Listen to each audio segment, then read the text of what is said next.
ಕಳೆದ 50 ವರ್ಷಗಳಲ್ಲಿ ನಾನು ಈ ಮಾತನ್ನು ಹೇಳಿದ್ರೆ ಉತ್ಪ್ರೇಕ್ಷೆ ಅಂತ ಯಾರೂ ಭಾವಿಸಬಾರದು. ಯಾವುದೇ ಸಮುದಾಯಗಳಿಗಿಂತ ಹೆಚ್ಚು ಕ್ರಿಯಾಶೀಲವಾಗಿ ಸಂಸ್ಕೃತಿಯನ್ನು ಕಟ್ಟಿರೋದು ಯಾವುದನ್ನು ನೀವು ಇಲ್ಲಿವರೆಗೆ ದೂರ ಇಟ್ಟಿದ್ರೋ ಅಂಥ ಅಸ್ಪೃಶ್ಯ ಸಮುದಾಯ.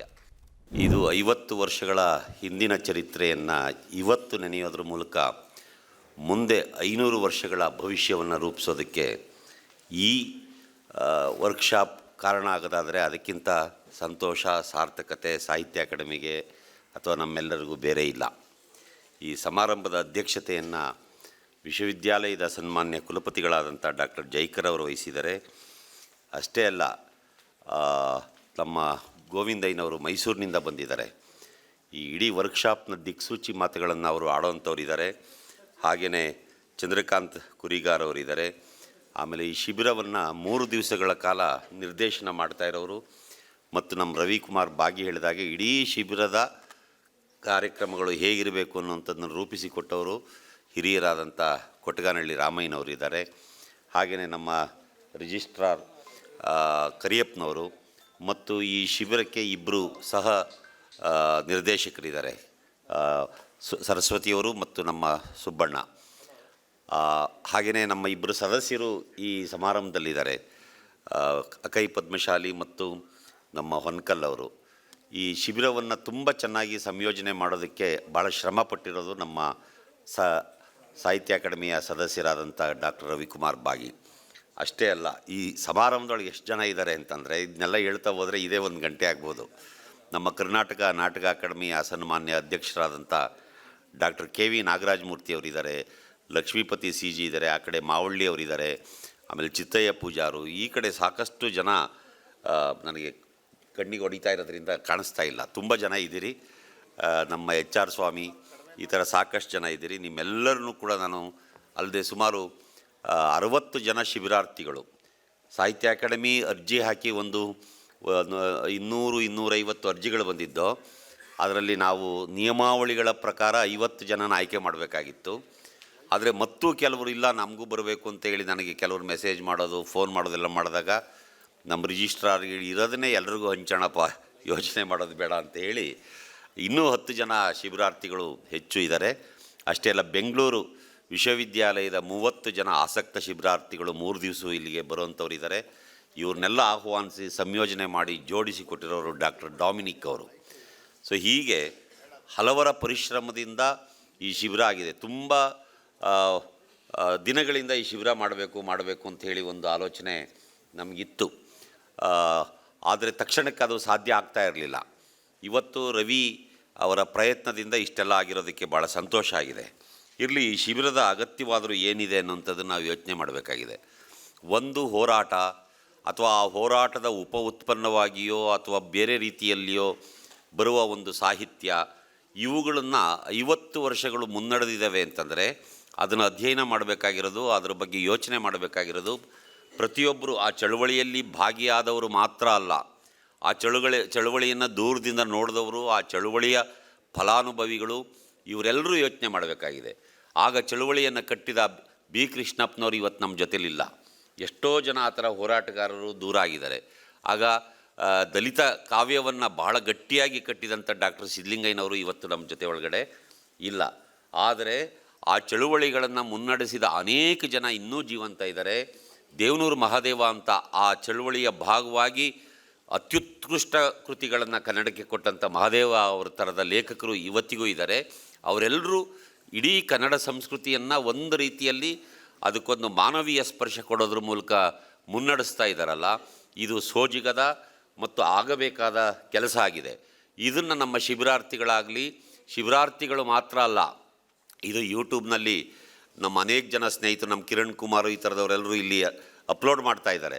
ಸಾಹಿತ್ಯ ಅಕಾಡೆಮಿಯ ಯೂಟ್ಯೂಬ್ ಚಾನಲ್ನಲ್ಲೂ ಬರುತ್ತೆ, ಅವರ ಚಾನಲ್ಗಳಲ್ಲೂ ಬರುತ್ತೆ. ಇದನ್ನು ಸಾರ್ವಜನಿಕರು ಕೂಡ ಗಮನಿಸಬೇಕಾಗಿದೆ. ನಾನು ಸಾರ್ವಜನಿಕರಿಗೆ ಹೇಳಿದ, ನಿಮ್ಮನ್ನು ಶಿಬಿರಾರ್ಥಿಗಳಾಗಿ ನಾವು ನಿಮ್ಮನ್ನು ಆಹ್ವಾನ ಮಾಡೋಕ್ಕಾಗಿದೆಯೋ ಇಲ್ಲೋ ಗೊತ್ತಿಲ್ಲ, ನಿಮ್ಗೆ ಆಸಕ್ತಿ ಇದ್ದರೆ ಬನ್ನಿ, 3 ದಿವಸ ಇರಿ, ನಿಮಗೆ ಊಟದ ವ್ಯವಸ್ಥೆ, ತಿಂಡಿ ವ್ಯವಸ್ಥೆ ಏನಿದೆಯೋ ಅದನ್ನು ಅಕಾಡೆಮಿ ಮಾಡುತ್ತೆ. ಆದರೆ ಈ ಫೈಲ್ಗಳು ಕೊಡೋದು ಈ ಥರದ್ದೆಲ್ಲ ಕಷ್ಟ ಆಗ್ಬೋದು ನಮಗೆ. ನಾವು ನಮಗಿರಬಹುದಾದ ಆರ್ಥಿಕ ಮಿತಿಯ ಒಳಗೆ ಇಷ್ಟೆಲ್ಲ ಅಚ್ಚುಕಟ್ಟಾಗಿ ಈ ಕಾರ್ಯಕ್ರಮವನ್ನು ರೂಪಿಸಬೇಕಾಗಿರೋ ಜವಾಬ್ದಾರಿ ಇರೋದರಿಂದ ತುಂಬ ಯೋಚನೆ ಮಾಡಿ ಒಂದೊಂದೇ ಹೆಜ್ಜೆ ಮುಂದೆ ಇಡ್ತಾ ಇದ್ದೀವಿ. ಇದರ ಅಗತ್ಯ ಏನು ಅನ್ನೋಂಥದ್ದನ್ನು ಕೂಡ ನಾವು ಯೋಚನೆ ಮಾಡಬೇಕಾಗಿದೆ. 50 ವರ್ಷಗಳಲ್ಲಿ ಏನೆಲ್ಲ ಆಗಿದೆ ಒಂದು ಅರ್ಥ ಮಾಡ್ಕೊಳ್ಳಿ.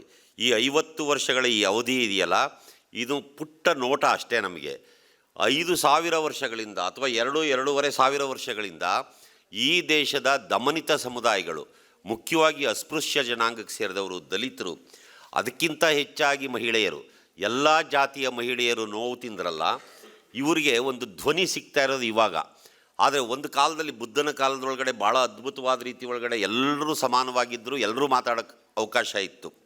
ಬಸವಣ್ಣನವರ ಕಾಲದೊಳಗಡೆ ಮಾತಾಡೋದಕ್ಕೆ ಅವಕಾಶ ಆಗಿತ್ತು. ಕರ್ನಾಟಕದೊಳಗೇ 12ನೇ ಶತಮಾನ ಎಂಥ ಒಂದು ಚೇತೋಹಾರಿಯಾದಂಥ ಕಾಲಘಟ್ಟ ಅನ್ನೋದನ್ನ ಯೋಚನೆ ಮಾಡಿ. ಅವತ್ತು ಎಲ್ಲ ಜಾತಿಯವರು ಮಾತಾಡಿದ್ರು, ಮುಖ್ಯವಾಗಿ ಮಹಿಳೆಯರು ಮಾತಾಡಿದ್ರು. ಬಸವಾದಿ ಶರಣರ ಆ ಸಂದರ್ಭದಲ್ಲಿ ಮಹಿಳೆಯರು ಮಾತಾಡಿದ್ದಿದೆಯಲ್ಲ, ಅದನ್ನು ನಾವು ಹೇಗೆ ಅದನ್ನು ಮರೆಯೋಕ್ಕೆ ಸಾಧ್ಯ ಇದೆ?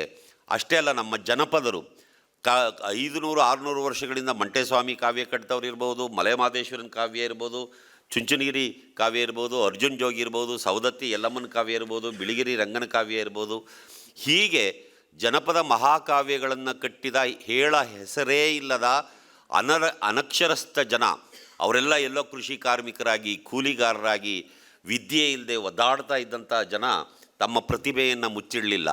ಇವತ್ತಿಗೂ ಕಳೆದ 50 ವರ್ಷಗಳಲ್ಲಿ, ನಾನು ಈ ಮಾತನ್ನು ಹೇಳಿದ್ರೆ ಉತ್ಪ್ರೇಕ್ಷೆ ಅಂತ ಯಾರೂ ಭಾವಿಸಬಾರದು, ಯಾವುದೇ ಸಮುದಾಯಗಳಿಗಿಂತ ಹೆಚ್ಚು ಕ್ರಿಯಾಶೀಲವಾಗಿ ಸಂಸ್ಕೃತಿಯನ್ನು ಕಟ್ಟಿರೋದು ಯಾವುದನ್ನು ನೀವು ಇಲ್ಲಿವರೆಗೆ ದೂರ ಇಟ್ಟಿದ್ರೋ ಅಂಥ ಅಸ್ಪೃಶ್ಯ ಸಮುದಾಯ.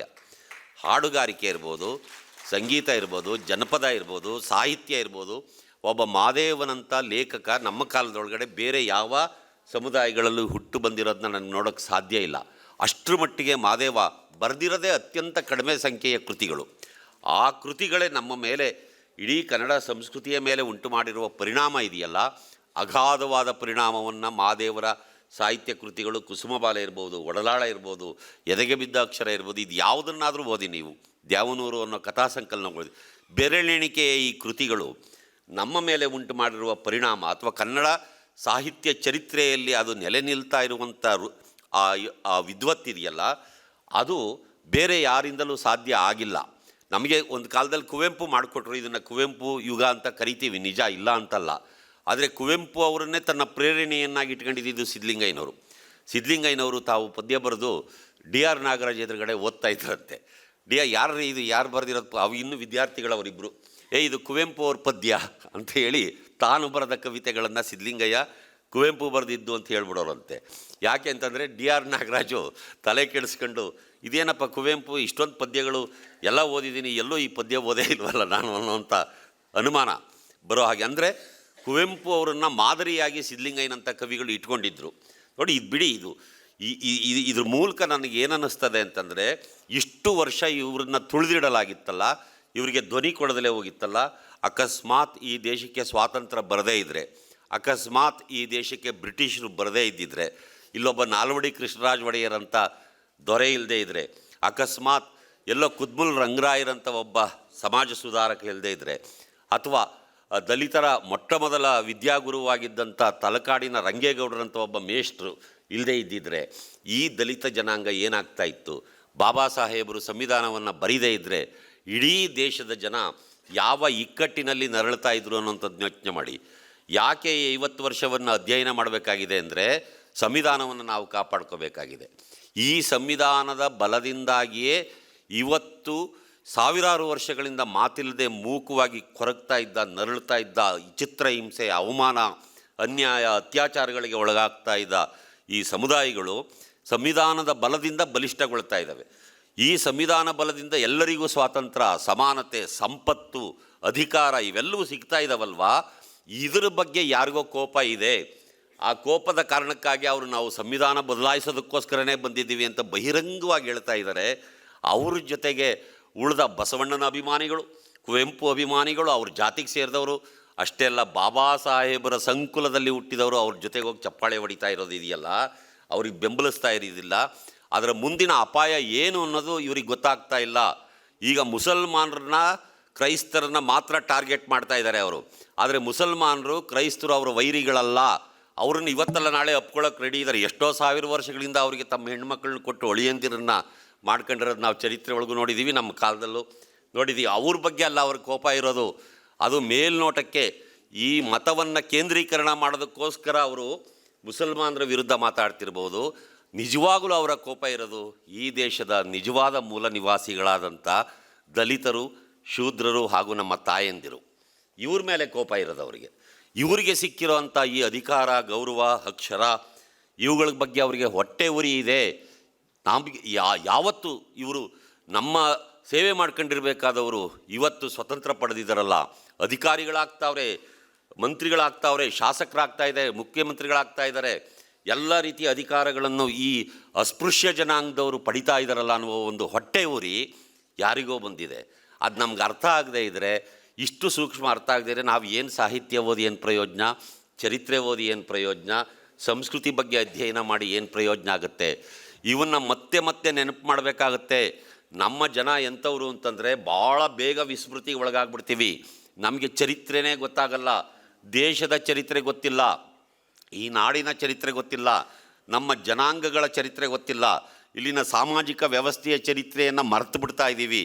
ನಮ್ಮ ಊರಿನ ಚರಿತ್ರೆಯನ್ನು, ನಮ್ಮ ಭಾಷೆಯ ಚರಿತ್ರೆಯನ್ನು, ನಮ್ಮ ಸಾಹಿತ್ಯದ ಚರಿತ್ರೆಯನ್ನಾಗಲಿ ಅಥವಾ ನಮ್ಮ ಕುಟುಂಬದ ಚರಿತ್ರೆಯನ್ನು ಅಷ್ಟೇಕೆ ನನ್ನ ವೈಯಕ್ತಿಕವಾಗಿರುವ ವ್ಯಕ್ತಿ ಚರಿತ್ರೆಯನ್ನು ಕೂಡ ನಾನು ಮರೆತು ಇವತ್ತು ಸಿಕ್ಕಿರುವ ಲಾಭ ಲೋಭಗಳಲ್ಲಿ ಮುಳುಗಿ ಹೋಗಿದ್ದೇವೆ ಹೊರತು ನೆನ್ನೆ ನಾವೇನಾಗಿದ್ದು ಅನ್ನೋಂಥದ್ದನ್ನ ಮರೆತು ಬಿಡ್ತೀವಿ. ನೆನ್ನೆಯನ್ನು ಮರೆತರೆ ನಾವು ನಾಳೆಯನ್ನು ಬದುಕೋದಕ್ಕೆ ಸಾಧ್ಯ ಇಲ್ಲ. ನಮ್ಮ ಮಕ್ಕಳು ಮೊಮ್ಮಕ್ಕಳು ನಮ್ಮ ಹಾಗೆ ಈ ಥರ ಬಿಳಿ ಅಂಗಿ ಹಾಕೊಂಡು ಓಡಾಡಬೇಕು ಅನ್ನೋದಿದ್ದರೆ ಅವರು ಈ ಕಾಲದ ನಾವೆಲ್ಲರೂ ಎಚ್ಚರದಿಂದಿರಬೇಕು. ಆ ಎಚ್ಚರ ಪ್ರಜ್ಞೆಯನ್ನು ನಿಮ್ಮಂಥ ತರುಣಿಯರಲ್ಲಿ ರೂಪಿಸೋದಕ್ಕಾಗಿ ಈ ಶಿಬಿರ ಸಹಾಯ ಮಾಡುತ್ತೆ.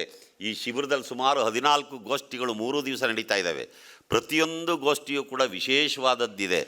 ನಾನು ಈ ಗೋಷ್ಠಿಯಲ್ಲಿ ಭಾಗವಹಿಸೋರಿಗೆ ಮುಖ್ಯವಾಗಿ ನಮ್ಮ ರಾಮಣ್ಣ ಅವ್ರನ್ನ ಕೇಳ್ಕೊಳ್ಳೋದೇನು ಅಂತಂದರೆ, ದಯವಿಟ್ಟು ಇದನ್ನು ಬರವಣಿಗೆಯಲ್ಲಿ ದಾಖಲಿಸಿಕೊಟ್ರೆ ನಾವು ಸಾಹಿತ್ಯ ಅಕಾಡೆಮಿಯಿಂದ ಅದನ್ನು ಒಂದು ಅಪರೂಪದ ಪುಸ್ತಕ, ಅತ್ಯುತ್ತಮ ದಾಖಲೆ ಅನ್ನಿಸುವಂಥ ಒಂದು ಪುಸ್ತಕ ರೂಪದಲ್ಲಿ ಇದನ್ನು ಪ್ರಕಟ ಮಾಡೋದಕ್ಕೆ ಸಾಹಿತ್ಯ ಅಕಾಡೆಮಿ ಸಿದ್ಧ ಇದೆ. ದಯಮಾಡಿ ನಾನು ರವಿಕುಮಾರ್ ಬಾಗಿಯವ್ರನ್ನ, ಸರಸ್ವತಿ ಹಾಗೂ ಸುಬ್ಬಣ್ಣನ ಕೇಳೋದೇನು ಅಂದರೆ, ಈ ಇಲ್ಲಿ ಮಾತಾಡುವ ಪ್ರತಿಯೊಬ್ಬರು ಅವ್ರು ಏನು ಮಾತಾಡ್ತಾರೋ ಅದನ್ನು ಬರೆದು ಕೊಟ್ಬಿಟ್ರೆ ನಮಗೆ ಅನುಕೂಲ ಆಗುತ್ತೆ. ಅಷ್ಟೇ ಅಲ್ಲ, ಇದು ಸಾರ್ವಜನಿಕರಿಗೆ ತಲುಪಬೇಕಾಗಿದೆ. ಈ ಯೂಟ್ಯೂಬ್ ಇದ್ರ ಮೂಲಕ, ಮಾತಿನ ಮೂಲಕ ಕೆಲವೆಲ್ಲ ಸಂಗತಿಗಳು ಹೋಗ್ತವೆ. ಬರವಣಿಗೆ ಅಂತೂ ಅತ್ಯಂತ ದಾಖಲಾಗೋದು. ಅಷ್ಟೇ ಅಲ್ಲ, ನೀವು ಶಿಬಿರಾರ್ಥಿಗಳು ಪ್ರತಿಕ್ರಿಯೆ ಕೊಡಬೇಕಾದ್ರೆ ನಿಮ್ಮ ಮಾತುಗಳಲ್ಲಿ ಅಂಥ ಮೌಲಿಕವಾದ ಚಿಂತನೆಗಳಿದ್ದರೆ ಅದು ಕೂಡ ಆ ಪುಸ್ತಕದಲ್ಲಿ ದಾಖಲಾಗುತ್ತೆ ಅನ್ನೋಂಥದ್ದನ್ನು ನೀವು ಮರಿಬೇಡಿ. ಆ ರೀತಿ ಒಳಗೆ ನೀವು ಸಜ್ಜಾಗಿ ನಿಮ್ಮೊಳಗಿರುವ ಎಲ್ಲ ವಿದ್ವತ್ ಶಕ್ತಿಯನ್ನು ಸುರಿದು ಈ ಶಿಬಿರದಲ್ಲಿ 3 ದಿವಸ ಭಾಗವಹಿಸಬೇಕು. ಅತ್ಯಂತ ಶ್ರಮಪಟ್ಟು ಈ ಶಿಬಿರವನ್ನು ಸಾಹಿತ್ಯ ಅಕಾಡೆಮಿ ಬೆಂಗಳೂರು ವಿಶ್ವವಿದ್ಯಾಲಯದ ಸಹಯೋಗದಲ್ಲಿ ಮಾಡ್ತಾ ಇದೆ. ಇದರ ಲಾಭವನ್ನು ನೀವು ಪಡ್ಕೋಬೇಕು. ನಾಳಿನ ಪ್ರಜೆಗಳಿಗೂ ಇದರ ಲಾಭ ಸಿಗೋ ಹಾಗೆ ನೀವು ಯೋಚನೆ ಮಾಡಬೇಕು. 50 ವರ್ಷ ಹಿಂದೆ ಬದುಕಿದ್ದವರು ನಮ್ಮ ಕಾಲಗಳು ಮುಗಿತಾ ಇದ್ದಾವೆ. ಮುಂದೆ ಇನ್ನೂ ಸುದೀರ್ಘವಾಗಿ 100 ವರ್ಷಗಳ ಕಾಲ ಬದುಕಬೇಕಾಗಿರುವ ನಿಮ್ಮ ಭವಿಷ್ಯಕ್ಕೆ ಈ ಶಿಬಿರ ಒಂದು ವೇದಿಕೆಯಾಗಿ, ಒಂದು ತಳಪಾಯವಾಗಿ ಇರುತ್ತೆ ಅನ್ನೋವಂಥ ವಿಶ್ವಾಸ ನನಗಿದೆ. ಇಷ್ಟೆಲ್ಲ ಆಗೋದಕ್ಕೆ ಕಾರಣವಾದ ಎಲ್ಲರಿಗೂ ಕೃತಜ್ಞತೆ ಸಲ್ಲಿಸಿ ನನ್ನ ಮಾತುಗಳು ಮುಗಿಸ್ತೀನಿ. ನಮಸ್ಕಾರ.